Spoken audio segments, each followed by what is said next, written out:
பொதுவாக பல சபைகளுக்கு நான் சொல்லுகிறேன், நம்முடைய திருச்சபைகளில் மூழ்கி ஞான ஸ்நானம் அங்கீகரிக்கப்படுகிறதா என்று எனக்கு தெரியாது.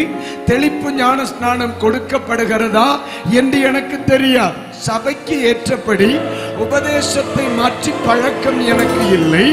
இயேசு பேதுருவை பார்த்து சொல்லுகிறார், மூழ்கினவன் சுத்தமாய் இருக்கிறதினால் கால்களை மட்டும் கழுகினால் போதும், மற்றபடி அவன் சுத்தமாக இருக்கிறார்.